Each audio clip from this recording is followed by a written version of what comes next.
Hey guys, and welcome back to my channel. Today we are going to be working on a cozy flannel Christmas dress using Butterick 9070. And we're going to be making it in this fabulous red and green fabric.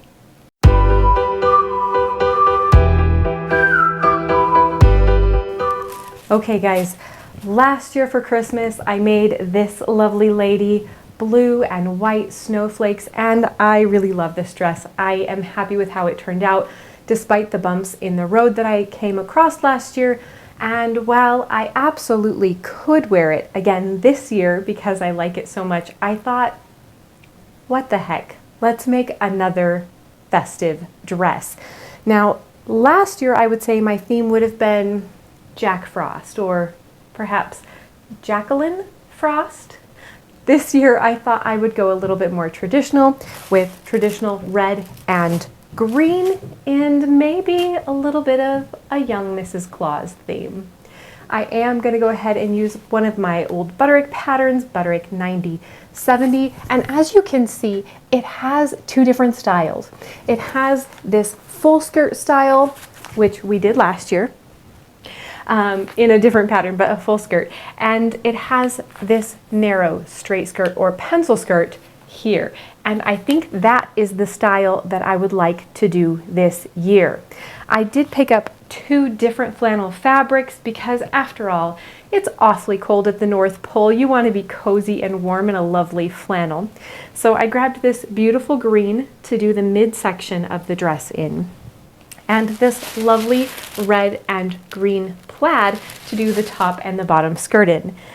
Now this could be pretty outrageous, but I just thought, what the heck? I really like both of these fabrics and I think it's going to be an awfully fun dress. And even if it's a little bit crazy, it sure is going to be very warm and very cozy on Christmas Day, spending time with the family. So let's go ahead and get the pattern out of the envelope. This one's pretty fluffy, so hopefully everything is there, and get it onto the fabric pinned and cut out. All right, we have the pattern out. Thankfully, all of the pieces that we needed were still there. In fact, while this pattern did appear to have been refolded, it seemed like it had been taken out of the envelope before, most of the pieces still had the paper around the edges of the printed pattern, giving me the impression that this pattern may not have actually been used. It may have been taken out with the intention of using it and then put back away. So I feel like even though it wasn't factory folded, this is a brand new make for this particular pattern, which is kind of exciting. I did get everything pinned onto the fabric and I got it cut out, and oh my, this was a close one. When dealing with prints many times, you really are trying very hard to line things up. With this particular plaid, I was doing my best, but I did buy an end of bolt, and so I had very limited fabric to work with. As a result, this is all I have left, these little scraps. So I really had to kind of twist and turn the pattern pieces on the fabric. I cut out individual sections, then reworking and refolding the fabric, which is something I would say if you get a printed fabric that you are going to be using for a pattern and you have any hesitancy about the amount that you'll need, it's maybe better to go a little bit over than playing so close to the chest, because this was definitely one I wasn't sure about today. But I did get that out. I also did get the midriff section cut out of the green. Now I got the green flannel as well as an interfacing fabric cut out for that. So the next thing that we need to do is kind of dive into the instructions. Now, something I'm liking already about this dress is that it seems pretty simple. This is not exactly a batwing sleeve, but it kind of is. It is entirely attached to the bodice, as you can see here. And so we're not going to have to inset sleeves into it. However, it's 3/4 length. It's not a short sleeve. And so you do have, in this particular style, you run into the possibility of not having good bend at the elbows or at the armpits. But this pattern may have addressed the problem for us here.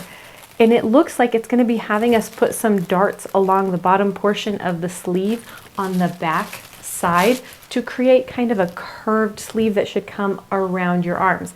I've never seen this in a pattern before, so I'm very interested to see how it will go, and I'm hoping that it will just create a nice garment that really curves with the body and is just very comfy. So let's go ahead and get our instructions out and see where they want us to start. I am going to suspect they'll want us to start with getting some darts in place. All right, my dears, now we actually have quite a bit of instructions for this particular dress. Many times you just end up with a small half sheet. This particular pattern comes with a full sheet, and it is printed back and front. The front section goes over different layouts for if you are utilizing the pattern, how to cut them out most efficiently. And then the back side is where we have all of our instructions. Now for this particular pattern, it's wanting us to go ahead and start out with the construction of the skirt here. So we are going to go ahead and get the darts in just as suspected. There is a small kick plate in the back of this skirt because it is a straighter, tighter fitting skirt. Now this is something that I thought was interesting. In the front of the skirt, instead of having darts as we see in the back of the skirt here to shape the front, they actually have gathers. It says make a row of gathering stitches on the seam line between the two medium dots. There is gathering along the front of the bodice, so we can see how it's going to line up and it's going to kind of match or mirror. You can see that here in these instructions. I'm curious to see how this will go. I'm a little concerned about it causing a bit of pooching or enhancing the mummy tummy, so to speak. But it is how the instructions are written, and so I'm going to try my best to go ahead and follow this pretty tightly, and we're going to give it a try. And who knows? Maybe the gathering and kind of the poof at the front of the skirt will actually hide things and allow me to eat as many Christmas cookies as I want. So first things first, let's get the darts in the skirt pinned, as well as the area where we are going to need to be doing the gathering marked here. We can get those stitches put in first, and then we can go ahead and close up these sides as it's showing us here. All right, my dear. We have the darts put into the two back pieces, and we've gone ahead and done the gathering stitch on the front of the skirt.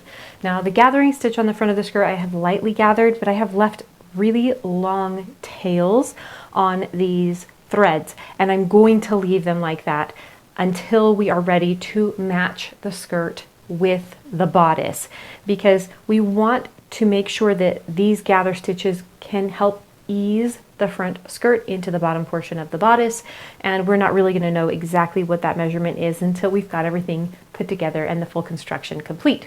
So I am going to leave these long tails of threads that are going to be hanging out. That's okay. In fact, I want to be mindful to keep them hanging out. And from there we can start to get the back pieces pinned together and then get them pinned onto the front.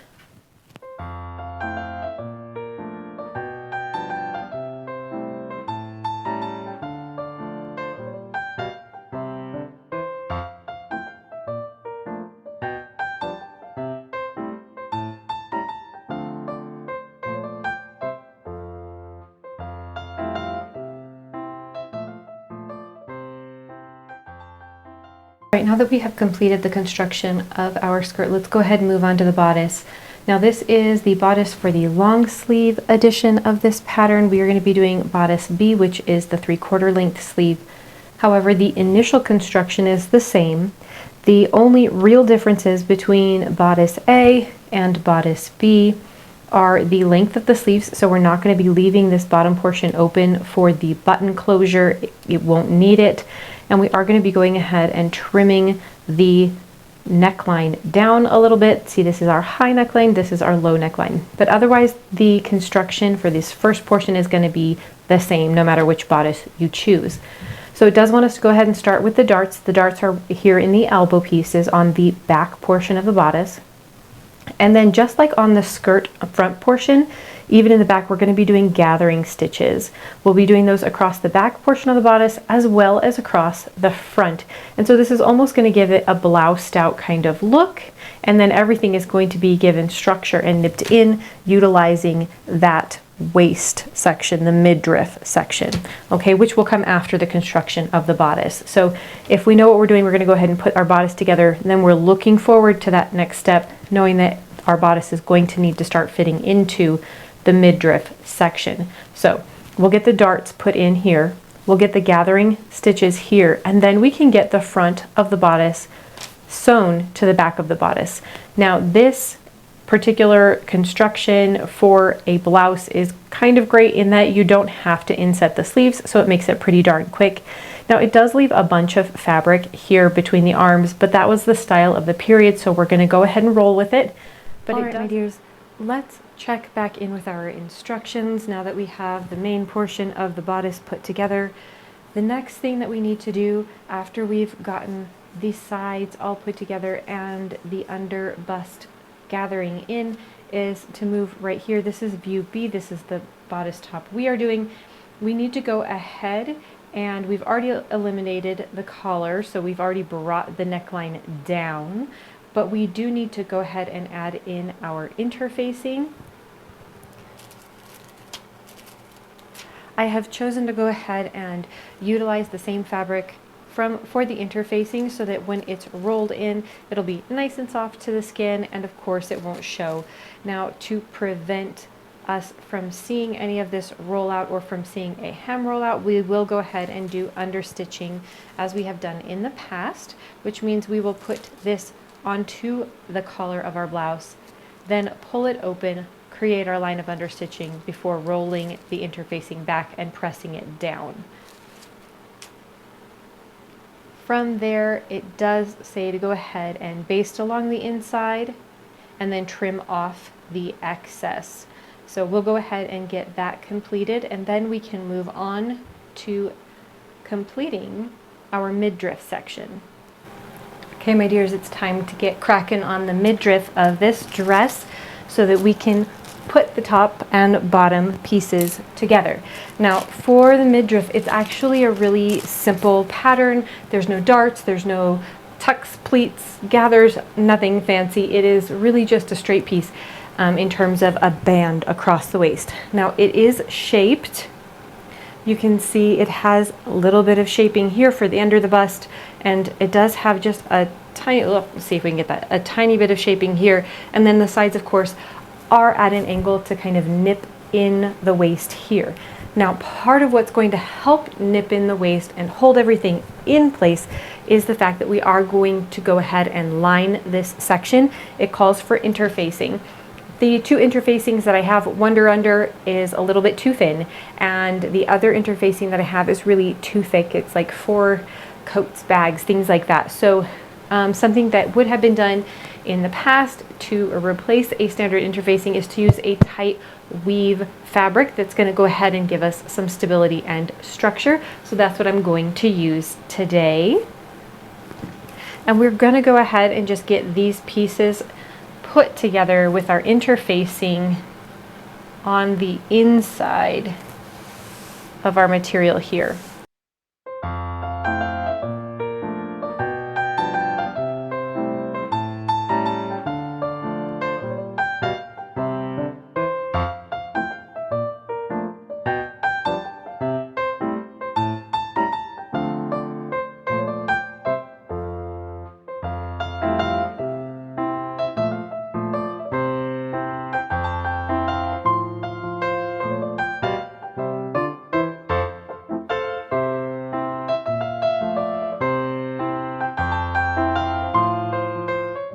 All right, my dears, and here we are with the 3 main pieces of our dress put together. We've got the skirt, the waistband, and the top of the bodice. So now it's time to start assembling the dress. Now our instructions want us to go ahead and start with adding the midriff section to the bodice first, basting it in place, and then getting it fully stitched in place, and then going ahead and moving to attach the skirt to the bodice and midriff. So that's what we're going to do. Now, because we do have these gathers in the top of the bodice, both in the front and the back, the most important thing that we are going to need to do is make sure we're lining up our side seams. Once we've got the side seams of the midriff and the bodice lined up, we can go ahead and start to pull tight on those gathers until we have fully eased the top of the blouse into the midriff section. All right, my dears, we finished our dress last night. I got the entire thing put together. I got the zipper in the back. In fact, the only thing I haven't completed on this dress is the hem. And before I put the hem in, I did want to go ahead and throw it on and make sure that I was going to be hemming it at a length I wanted. When I realized it doesn't fit, not well. In particular, it is kind of pulling and bunching funny in the front, on the sides. The back is being pushed up quite a bit at the waistline. And I realized there's no way I can just hem this dress and call it good. It's just not fitting correctly. And I don't necessarily think it's because it's a bad pattern. I think it's just not a pattern that's working for me, for my body. There are things about this dress that I really like. I actually really love the plaid on. I think it's really spectacular. I think the center print that I have going on here is a little distracting. In particular, across this top band, we've got this white band coming here, and it really pulls the eye down, and it's not even, and it looks like the piece is put in improperly. So I would like to fix that. I wish they had a solid green flannel to go into the center of this, because I think the green is really nice. It breaks it up. With the print, it doesn't work quite as well. Now, I think this is still salvageable because overall I still like the shape of the dress. So I did do a little bit of fitting while I was on myself, and I noticed the waistband is really just a bit too tall, too long here in the center, and truly all the way around. So I think we need to decrease how tall it is. And in the pattern, it did say you could adjust that. I tend to have kind of a longer torso, so I didn't, but I think even though I have a longer torso, the nip-in at the waist for me is perhaps a little bit shorter. So it needs to come down a little bit in the front, and then actually down significantly more at my sides and across my back. Now, this particular midriff is basically the same with the band all the way around, and unfortunately that just isn't working for me, for my body. So what I would like to do, because I don't want to lose this whole dress, I really overall like it, I'm going to separate the pieces again. I'm going to go ahead and take the top bodice off, the skirt off, and then we're going to go ahead and rework this waistband to make it work for us. So let's go ahead and get ripping instead of stitching and get these seams out so that we can get a few modifications in to really make this dress work. Okay guys, let's get going. Now we've got all three pieces taken back apart. We have our bodice piece here, we have our skirt here, and our midriff section here. Now, before I went ahead and ironed this out, I did measure the spaces that I had put in. When I had this on myself, I went ahead and pinched and kind of saw exactly how much material was going to need to be taken out. And it was about 2 inches for the sides, and about 2 to 2.5 inches for the back, and about 1 inch to 1.25 inches out of the front. So we have a rough guide of exactly what we're looking for in order to achieve the best waistband fit we can for us. I have marked the center of our sash, or our midriff section, with a pen, which will also help us when we're lining it up later. And I think what we want to do here is just kind of draw on the inside with our chalk pen and get a general idea of the shape we are looking for. We know we want to come down about, it's about 1 inch, 1.25 inches. So we're going to look at maybe going down about 3/4 inch initially, because we're going to lose some of that when we sew this back in, right? We will have seam allowance, so we don't want to be too crazy. I'm going to give that there. We know that we need to lose about 2 inches out of the sides. I think we'll go about 1.25 inches by the time we get to the side here, maybe, and do 3/4 of an inch from the bottom.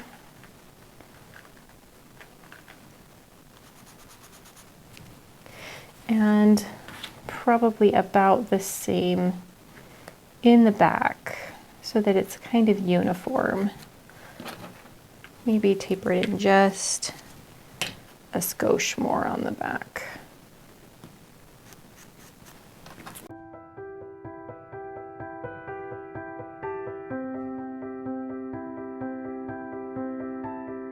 Like that.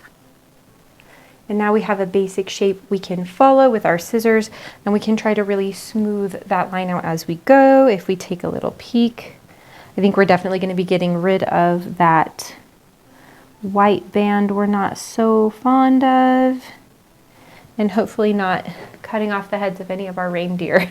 If this particular waistband doesn't work out, it's a good thing we have a little bit of leftover fabric, because we will be cutting a new band, but hopefully not.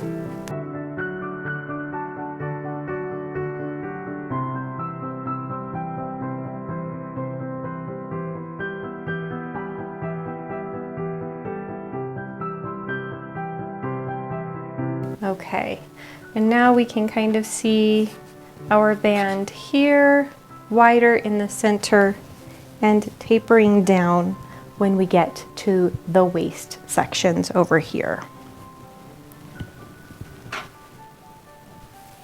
And I think that's gonna work. We're gonna make it work, right? It's gonna be great. It's gonna be smashing. Okay, let's try to get this stitched back into our bodice and our skirt.